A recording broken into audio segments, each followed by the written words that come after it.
आज हम trigonometry chapter 8 NCERT mathematics class 10 का पहला एक्सरसाइज 8.1 स्टार्ट करने वाले हैं।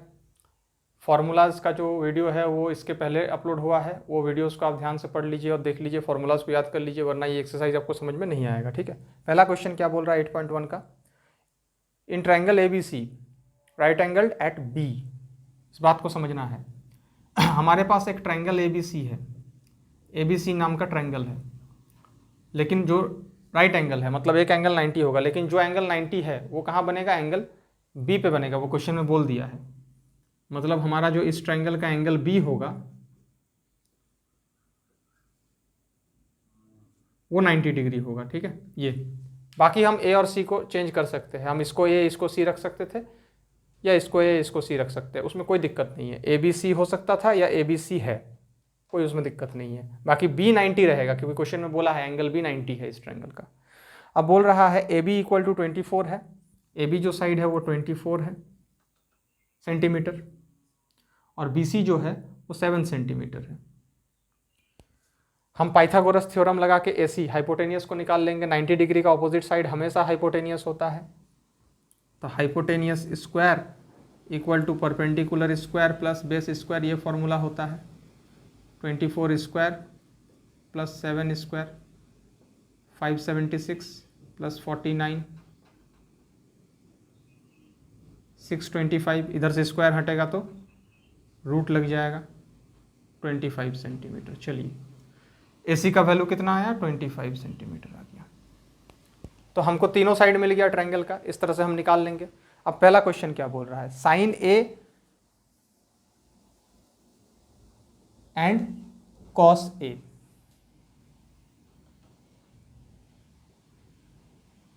कॉमा कॉस A, मल्टीप्लाई नहीं करना है, साइन A अलग से निकालना है वैल्यू, कॉस A का वैल्यू अलग से निकालना है। अच्छा, A मतलब इस एंगल को अभी बताया जा रहा है, हम इस एंगल को लेके चलेंगे, क्योंकि A हमने फिगर में यहां पे रखा हुआ है। ठीक है, तो साइन A, साइन का क्या होता है रेशियो, परपेंडिकुलर बाई हाइपोटेनियस। इस एंगल के हिसाब से परपेंडिकुलर ये रहेगा, हाइपोटेनियस ये रहेगा, तो 7/25। रेशियो में यूनिट नहीं लिखेंगे, कैंसिल हो जाएगा सेंटीमीटर सेंटीमीटर। फिर चलते हैं कॉस A, इसका होता है बेस बाय हाइपोटेनियस, इसके हिसाब से बेस ये है, हाइपोटेनियस ये है, 24/25। चलिए क्वेश्चन नंबर 2 में चलते हैं। साइन C और कॉस C निकालना है, सिर्फ एंगल को चेंज कर दिया है। साइन C मतलब अब हम लोग चलेंगे इस एंगल के हिसाब से, इस एंगल के हिसाब से, इस एंगल के हिसाब से चलेंगे अब हम लोग। तो साइन C रेशियो वही रहेगा, परपेंडिकुलर बाय हाइपोटेनियस। इस एंगल के हिसाब से परपेंडिकुलर ये हो जाएगा और हाइपोटेनियस ये हो जाएगा, 24/25। Cos C base by hypotenuse, इस एंगल के हिसाब से बेस ये हो जाएगा, हाइपोटेनियस ये हो जाएगा, 7/25। चलिए इस तरह से हम लोग इसको सॉल्व करेंगे। इसके बाद हम चलते हैं क्वेश्चन नंबर 2 में, इसको मिटा देते हैं। ठीक है, समझ में आ गया होगा आप लोग को।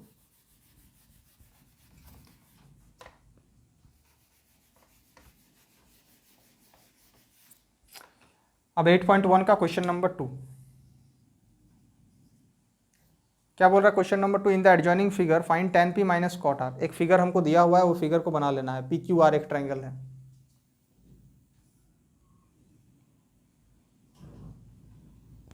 जो कि राइट एंगल है Q पे। PQ 12 सेंटीमीटर दिया है वैल्यू, और PR का वैल्यू 13 सेंटीमीटर दिया है। QR का नहीं दिया है, QR पहले हम लोग निकाल लेंगे।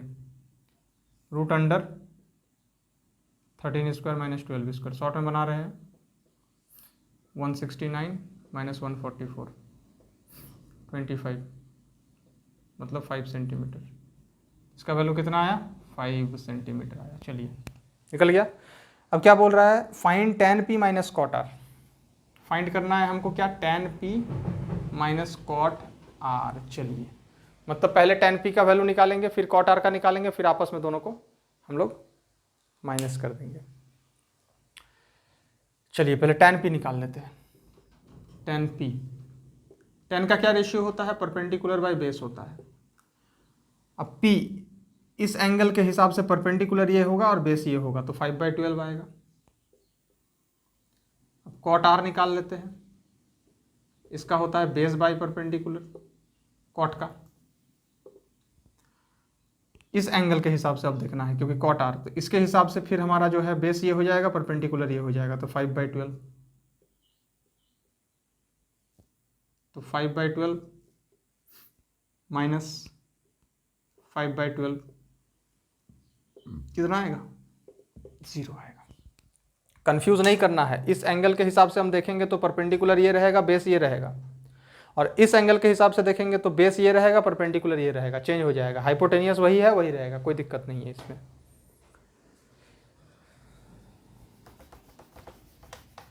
क्वेश्चन नंबर 2 हमारा सॉल्व हो गया। अब चलते हैं हम क्वेश्चन नंबर 3 में।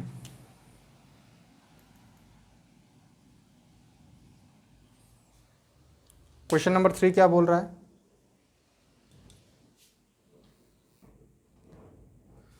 आइए देखते हैं क्वेश्चन नंबर 3 हमको क्या बोल रहा है। क्वेश्चन नंबर 3 में कहा गया है sin A equal to 3/4 if sin A equal to 3/4, ठीक है। Calculate cos A and tan A। cos A find करना है और tan A फाइंड करना है। फिगर हमको दिया हुआ है, नहीं फिगर नहीं दिया हुआ, चलिए sin A इक्वल टू 3/4 ये हमको दिया हुआ है और कुछ नहीं दिया हुआ है। अब सोचना है, इसमें थोड़ा सा सोचना है। sin A का मतलब किसका रेशियो है, ये परपेंडिकुलर बाय हाइपोटेनियस का रेशियो है। मतलब जो भी ट्रायंगल हमारे पास होगा, राइट एंगल ट्रायंगल, उसका हाइपोटेनियस होगा 4 और परपेंडिकुलर का वैल्यू होगा 3। तो रेशियो है, एग्जैक्टली 3 और 4 हम नहीं ले सकते हैं, ये कुछ भी हो सकता है, 30/40 हो सकता है, 300/400 हो सकता है। तो हम क्या करेंगे, एक राइट एंगल ट्रायंगल बना लेते हैं, समझने में आसानी होगा।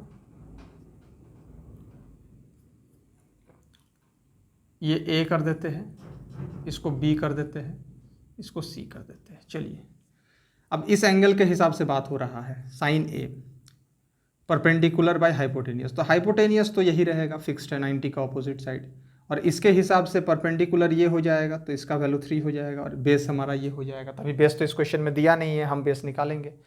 तो हम इसको हाइपोटेनियस का वैल्यू को सिर्फ 4 नहीं मानेंगे, हम 4K मान लेते हैं, और जो परपेंडिकुलर है उसको भी 3K मान लेते हैं, ठीक है। क्योंकि देखिए ये रेशियो है, एग्जैक्ट वैल्यू नहीं है 3 और 4, ये कुछ भी हो सकता है, 30/40 हो सकता है, 300/400 हो सकता है, कुछ भी रहा होगा ये, इसीलिए हम इसको डायरेक्टली नहीं ले सकते हैं कि परपेंडिकुलर का वैल्यू 3 और हाइपोटेनियस का वैल्यू 4 ले लेंगे और बेस निकालेंगे, वैसा नहीं करेंगे हम लोग। हम परपेंडिकुलर को 3K और हाइपोटेनियस को 4K मान लेंगे। अब एक K के जगह हम कोई भी वेरिएबल रख सकते हैं, हम 3A और 4A मान सकते हैं, हम 3B 4B मान सकते हैं, 3X 4X मान सकते हैं, कुछ भी मान सकते हैं, उसमें कोई दिक्कत नहीं है। अब हम AB को निकाल लेते हैं। AB कैसे निकालेंगे, root under hypotenuse square minus perpendicular square, 16K square minus 9K square. 16 minus 9 करेंगे तो कितना आएगा, 7K स्क्वायर। अब देखिए 7 को हम रूट के बाहर नहीं निकालेंगे, उसको रूट के अंदर रखते हैं, बट K को हम बाहर निकाल सकते हैं क्योंकि K स्क्वायर है, 2K में से 1 के बाहर आ जाएगा रूट के, तो रूट 7K। हमारा बेस का वैल्यू क्या आया, रूट 7K, ये बेस का वैल्यू आ गया, मतलब AB का वैल्यू आ गया। अब हमको इस क्वेश्चन में cos A निकालना है, तो cos A बराबर होता है बेस बाय हाइपोटेनियस, इसके हिसाब से बेस ये हो जाएगा, हाइपोटेनियस ये हो जाएगा, तो root 7K by 4K, K और K कैंसिल हो जाएगा, तो रूट 7/4। फिर tan A निकालना है, परपेंडिकुलर बाय बेस होता है tan का रेशियो, इसके हिसाब से ये परपेंडिकुलर ये बेस, तो 3K by root 7K, K और K कैंसिल हो जाएगा, मतलब 3/√7। तो इस क्वेश्चन के लिए हमारा cos A का वैल्यू होगा रूट 7/4 और tan A का वैल्यू होगा 3/√7, ठीक है। हम इसको चाहे तो रैशनलाइज कर सकते हैं, रूट 7 से ऊपर नीचे मल्टीप्लाई कर देंगे, 3/√7 इंटू √7/√7, ये आएगा 3√7/7। ये भी करेक्ट है, ये भी सही है, या यहाँ भी रख सकते हैं हम लोग, यहाँ तक करके भी रख सकते हैं, कोई दिक्कत नहीं है। ठीक, तो इस टाइप का जो क्वेश्चन रहेगा हम लोग उसको इस तरह से सॉल्व करेंगे। साइन ए का अगर वैल्यू दिया है तो तुरंत हमको दिमाग लगाना है कि साइन किसका रेशियो होता है, परपेंडिकुलर बाय हाइपोटेनियस, मतलब हमको क्वेश्चन में परपेंडिकुलर और हाइपोटेनियस दिया हुआ है। अगर कॉस देता तो बेस और हाइपोटेनियस दिया हुआ है, टैन देता तो परपेंडिकुलर और बेस दिया हुआ है, कॉट देता तो बेस और परपेंडिकुलर दिया हुआ है। ठीक है, दो साइड अगर दिया रहेगा ट्रायंगल में तो हम पाइथागोरस थ्योरम लगा के तीसरा साइड निकाल लेंगे और उसके बाद हम उसको रेशियो लगा के जो है सॉल्व करेंगे।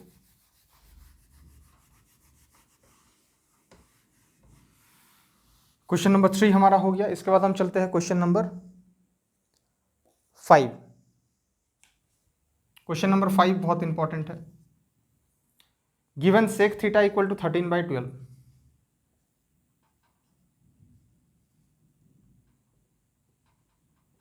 सेक थीटा कितना दिया 13/12। सेक किसका रेशियो होता है, याद कीजिए कॉस का उल्टा, बेस बाय हाइपोटेनियस होता है कॉस, माना हाइपोटेनियस बाय बेस। ये राइट एंगल ट्रायंगल हम ले लेते हैं। ठीक है, हम इस एंगल को मान लेते हैं थीटा, इसको 90 मान लेते हैं। इस एंगल के हिसाब से कौन सा होगा हमारा बेस, ये होगा, हाइपोटेनियस तो 90 के ऑपोजिट ही है। चलिए, अब 13 है और 12 है तो सिर्फ 13 और 12 तो हम नहीं ले सकते, इसको 13K लेना पड़ेगा, इसको 12K लेना पड़ेगा। ठीक है, आगे K कैंसिल हो रहा है, कोई दिक्कत उसमें नहीं है, लेकिन फिर भी हमको एक प्रोसेस में ही सॉल्व करना है। हम इसको 13 और इसको 12 नहीं ले सकते हैं। ये 130 ये 120 भी तो रहा होगा, हो सकता है। ठीक है, ये 1300 ये 1200 भी हो सकता है रहा होगा, क्योंकि रेशियो में 0 0 कैंसिल होकर 13/12 आया होगा। इसीलिए हम इसको 13K हाइपोटेनियस को और बेस को 12K मान लेंगे। परपेंडिकुलर निकाल लेते हैं, रूट अंडर 13K का स्क्वायर माइनस 12K का स्क्वायर कितना आएगा,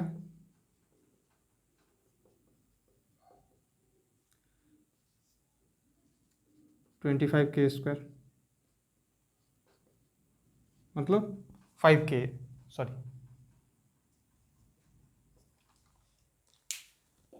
5K आएगा।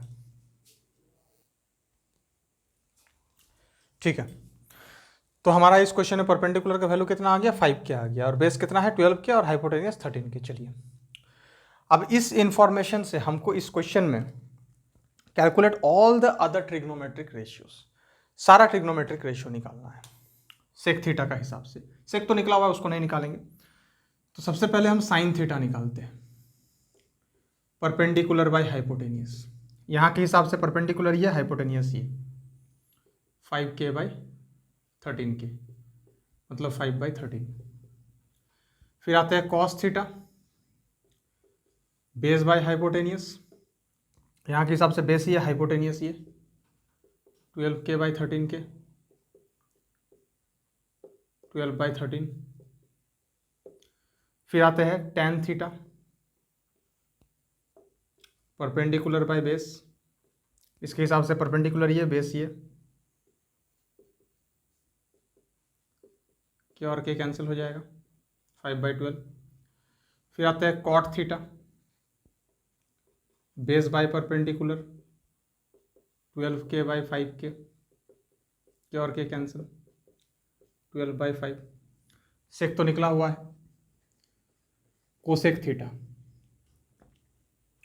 हाइपोटेनियस बाय परपेंडिकुलर, हाइपोटेनियस ये, परपेंडिकुलर ये, K और K कैंसिल, 13/5। ठीक है, तो ये हमने इतना सा इन्फॉर्मेशन से सारा ट्रिग्नोमेट्रिक रेशियोज इस क्वेश्चन में निकाल लिया, साइन कॉस टैन कॉट और कोसेक। ठीक है, ये फॉर्मूलाज याद रखना है खाली रेशियो का क्या है, और बाकी ये तरीका याद रखना है कि थीटा यहाँ पे है तो बेस ये परपेंडिकुलर ये, थीटा यहाँ पे है तो बेस ये परपेंडिकुलर ये, बाकी अपने आप क्वेश्चन बन जाएगा। ठीक है, तो क्वेश्चन नंबर 5 हमारा कंप्लीट हो गया। अब चलते हैं हम क्वेश्चन नंबर 6, इसको मिटा देते हैं। आप वीडियो को पॉज करके और इसको कॉपी कर लीजिएगा।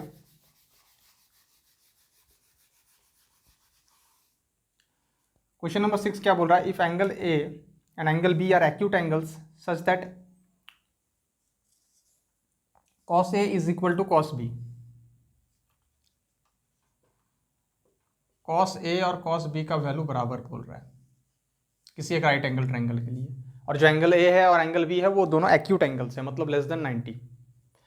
एक ट्राइंगल हम बना लेते हैं समझने के लिए। ये 90 है, इसको सी मान लेते हैं, ये ए है और ये बी है, ठीक है। अब ये भी लेस देन 90 है और ये भी लेस देन 90 है, ये भी एक्यूट एंगल, ये भी एक्यूट एंगल। ए और बी इक्वल नहीं बोला है, कॉस ए का वैल्यू और कॉस बी का वैल्यू इक्वल बोला है, ठीक है। हमको प्रूव करना है कि angle A is equal to angle B, कि ये दोनों एंगल्स बराबर है, इक्वल है। कैसे प्रूव करेंगे, आइए। कॉस ए का वैल्यू क्या हो जाएगा, कॉस किसका रेशियो, मैंने कॉस का रेशियो क्या होता है, बेस बाय हाइपोटेनियस होता है। इसके हिसाब से बेस ये होगा, हाइपोटेनियस ये होगा, तो A C by A B, equation 1। Cos B का वैल्यू क्या हो जाएगा, बेस बाय हाइपोटेनियस, लेकिन इसके हिसाब से बेस ये हाइपोटेनियस, सॉरी बेस ये परपेंडिकुलर ये, तो B C by A B, hypotenuse तो यही रहेगा।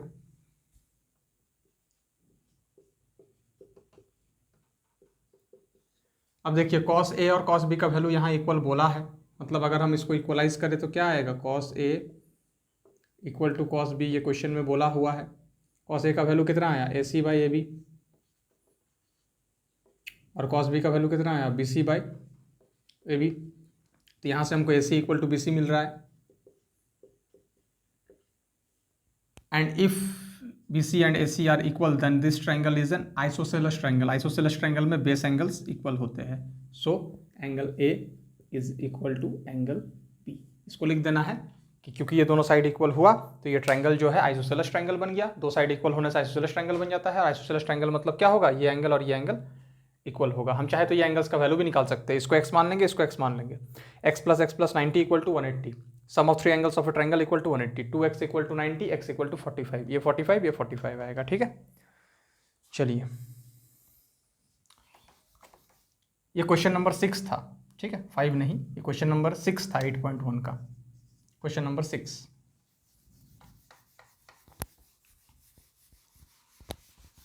अब हम चलते हैं क्वेश्चन नंबर 7। क्वेश्चन नंबर 7 क्या बोला है, if cot theta is equal to 7/8, cot theta का वैल्यू दिया है 7/8। कोई एक राइट एंगल ट्राइंगल होगा जिसमें हम इसको थीटा मान लेते हैं, इसको भी हम थीटा मान सकते हैं, कोई दिक्कत नहीं है। अगर इसको थीटा मानते तो ये बेस ये परपेंडिकुलर होता, इसको माने हैं तो ये बेस ये परपेंडिकुलर होगा, हाइपोटेनियस तो फिक्स्ड है, यही हो जाएगा। कॉट थीटा का मतलब क्या हो जाता है, base by perpendicular. Base by perpendicular मतलब इस राइट एंगल ट्रायंगल में बेस हमारा 7K हम मान लेते हैं, इस क्वेश्चन में x मान लेते हैं, चलिए 7x, और परपेंडिकुलर हमारा 8x। तो हाइपोटेनियस निकाल लेते हैं, √8x² plus 7x², √64x², 49x², कितना आएगा 3x²। x² को तो हम बाहर निकाल सकते हैं, 113 रूट के अंडर रहेगा, मतलब वैल्यू क्या आएगा हाइपोटेनियस का, √113x, ये वैल्यू आएगा, ठीक है। अच्छा, अब क्या करना है हम लोग को, इसमें क्वेश्चन दिया है 1 + sin theta 1 - sin theta by 1 + cos theta 1 - cos theta. तो देखिए, एक तो तरीका होगा कि पहले साइन थीटा का हम वैल्यू निकालें, यहाँ पे परपेंडिकुलर बाई हाइपोटेनियस, यहाँ भी परपेंडिकुलर बाय हाइपोटेनियस, दोनों को यहाँ ऐड करें, यहाँ माइनस करें, फिर दोनों को मल्टीप्लाई करें, यहाँ भी सेम उस तरह से करें और फिर डिवाइड करें, तो बहुत लेंदी हो जाएगा। हम क्या करते हैं, पहले इसी को सॉल्व कर लेते हैं। a + b a - b का फॉर्मूला क्या होता है, a²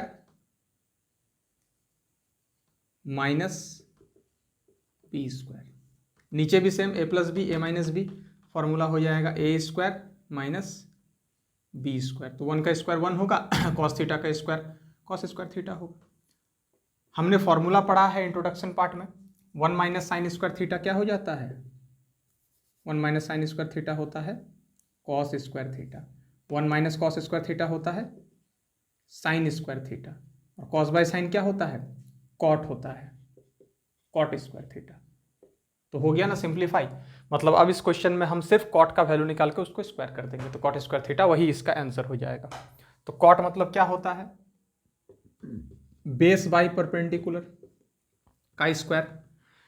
इस थीटा के हिसाब से ये बेस है, ये परपेंडिकुलर है, तो 7x बाई 8x का होल स्क्वायर, 49 बाई 64x और x कैंसिल हो जाएगा।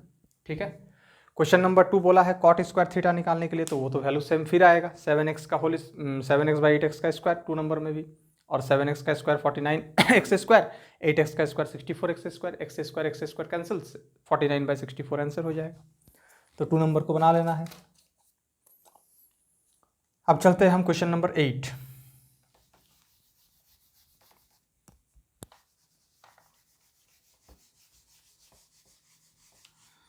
क्वेश्चन नंबर 8 क्या बोल रहा है? If 3 cot a equal to 4, 3 cot a equal to 4, check whether 1 minus tan square a by 1 plus tan square a is equal to cos square a minus sine square A और not. Question number 8 में बोला है कि 3 cot a equal to 4 है। अगर ये है तो 1 minus tan square A by 1 plus tan square A का जो वैल्यू आएगा वो इक्वल है कि नहीं cos square A minus sine square A का वैल्यू के साथ, ये हमको फाइंड करना है। तो पहले राइट एंगल ट्रायंगल बना लेते हैं।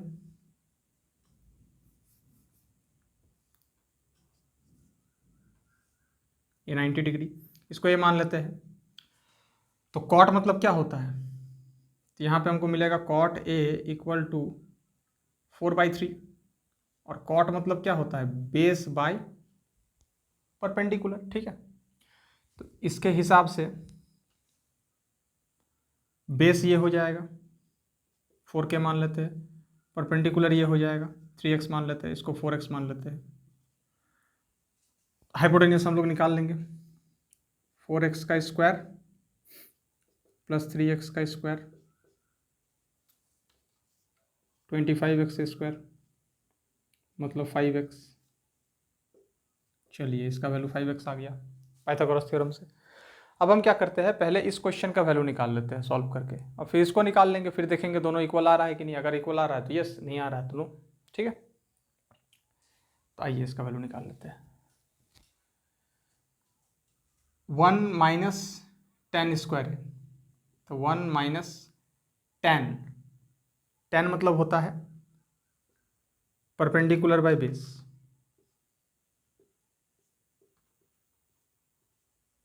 बाई 1 प्लस टेन स्क्वायर है परपेंडिकुलर बाय बेस।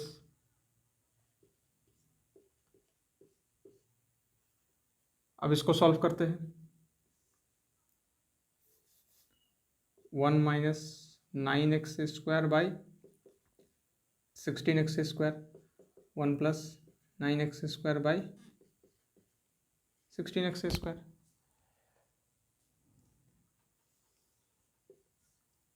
ये दोनों में एलसीएम हो जाएगा 16x स्क्वायर, और 16 minus 9 7x square divided by, ये दोनों में एलसीएम हो जाएगा 16x square, 16 plus 9 25x square, वो डिवाइड करते हैं।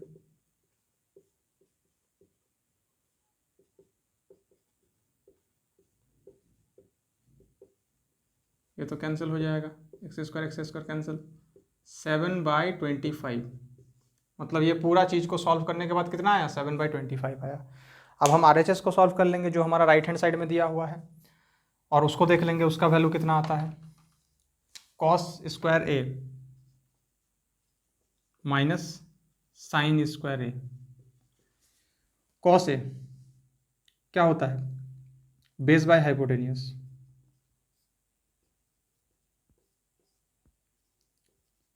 Sign A perpendicular by hypotenuse,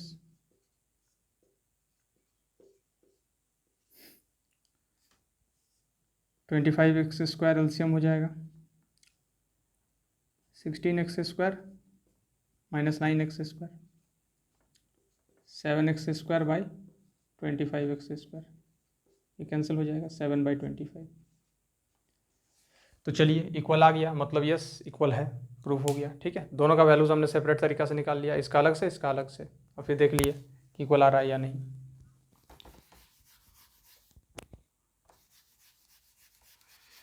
question number 8 हमारा कंप्लीट हो गया। इसके बाद हम आगे बढ़ते हैं क्वेश्चन नंबर 9 की तरफ। क्या बोल रहा है question number 9?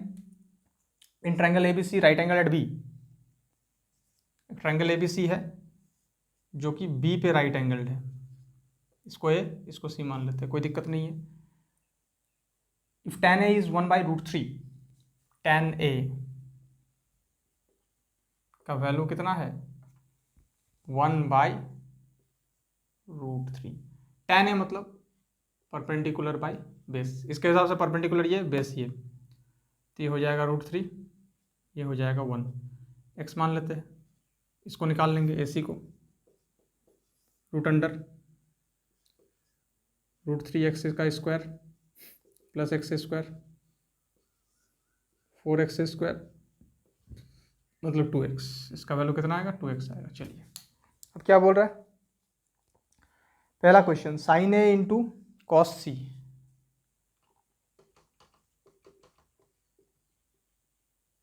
Plus cos A into sine C. चलिए साइन ए का वैल्यू इसके हिसाब से perpendicular by hypotenuse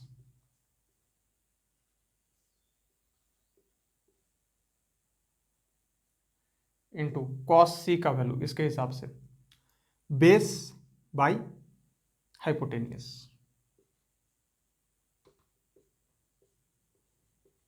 plus cos A का value base by hypotenuse, sine C का value perpendicular by hypotenuse.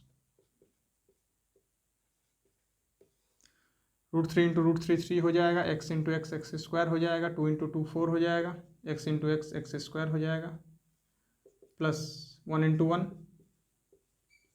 2 into 2, दोनों में एलसीएम ले लेते हैं, 3x square plus 1x square 4x square by 4x square cancel होगा, आंसर 1 आएगा। ठीक है, चलिए ये पहला क्वेश्चन हो गया। इसी तरह से क्वेश्चन नंबर 2 इसमें है, उसको सॉल्व कर लेना है और आप कमेंट सेक्शन में बताइएगा आंसर कितना आ रहा है। तो हम चलेंगे सीधे इस एक्सरसाइज का लास्ट क्वेश्चन, क्वेश्चन नंबर 10 की तरफ। ठीक है, इसको मिटा देते हैं।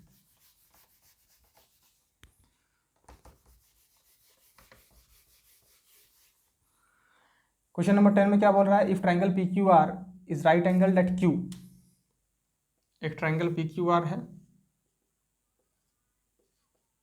जिसमें 90 डिग्री क्यू पे बना हुआ है। आगे क्या बोला, P R plus Q R equal to 25। P R और क्यू आर का वैल्यू दोनों को जोड़ के 25 है, यानी अगर एक को एक्स मानते हैं दूसरा होगा 25 माइनस एक्स। ठीक है, क्योंकि दोनों मिला के 25 है, इसको एक्स मानेंगे तो ये 25 माइनस एक्स होगा।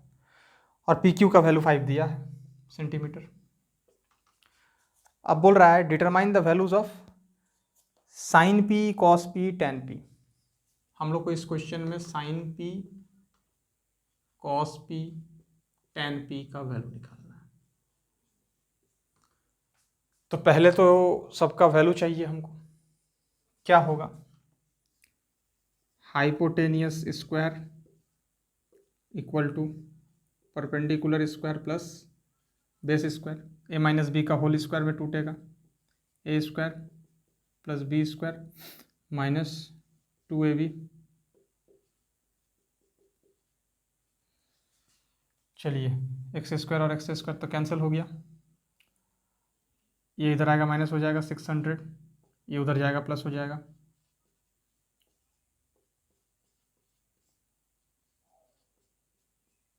12, एक्स का वैल्यू 12 आ रहा है, मतलब ये हो जाएगा 12 सेंटीमीटर, और ये 25 माइनस 12 13 सेंटीमीटर। तीनों का हमको वैल्यू मिल गया। अब साइन पी निकाल लेते हैं।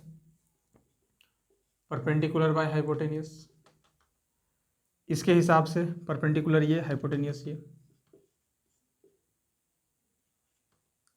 कॉस पी निकाल लेते हैं, बेस बाय हाइपोटेनियस, इसके हिसाब से बेस ये, हाइपोटेनियस ये। tan पी निकाल लेते हैं, परपेंडिकुलर बाय बेस, इसके हिसाब से ये परपेंडिकुलर ये बेस। तो तीनों का वैल्यू हमको मिल गया। ठीक है, तो इस तरह से इस एक्सरसाइज में सारे क्वेश्चंस कंप्लीट हो चुके हैं। 11 नंबर में क्या बोला है, state whether the following are true and false. पहला क्वेश्चन क्या है, the value of tan a is always less than 1। tan a का वैल्यू हमेशा 1 से कम होता है, नहीं, हमेशा 1 से कम नहीं होता, क्योंकि ये डिपेंड करता है परपेंडिकुलर और बेस पे। अगर परपेंडिकुलर बड़ा है, बेस छोटा है, तो tan a का वैल्यू 1 से बड़ा हो सकता है, तो false. 2 number, sec a is 12/5 for some value of angle a, for some value of angle a, sec a is 12/5, yes हो सकता है, ठीक है, ट्रू, क्योंकि sec का वैल्यू हमेशा ग्रेटर देन 1 होता है, क्योंकि sec क्या होता है, किसका रेशियो है, हाइपोटेनियस बाय बेस का रेशियो है, और हाइपोटेनियस का वैल्यू बेस से हमेशा बड़ा होगा, कंफर्म है, हमेशा बड़ा होगा, यानी sec का वैल्यू हमेशा मोर देन 1 आएगा। Third question, cos a is abbreviation used for congruent of angle a, no, cos a is used for cosine angle a, ये false होगा।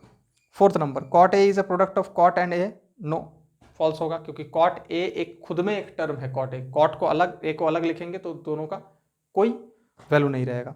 5, sin theta is 4/3 for some angle theta, false। sin theta बोल रहा है 4/3, मतलब greater than 1, जो कभी भी नहीं हो सकता, क्योंकि साइन क्या है, परपेंडिकुलर बाय हाइपोटेनियस का रेशियो, हाइपोटेनियस हमेशा बड़ा होगा, परपेंडिकुलर हमेशा छोटा होगा, मतलब साइन का वैल्यू ऑलवेज लेस देन 1 आने वाला है, मोर देन 1 कभी नहीं आने वाला है, तो ये फॉल्स हो जाएगा। ठीक है, थैंक यू।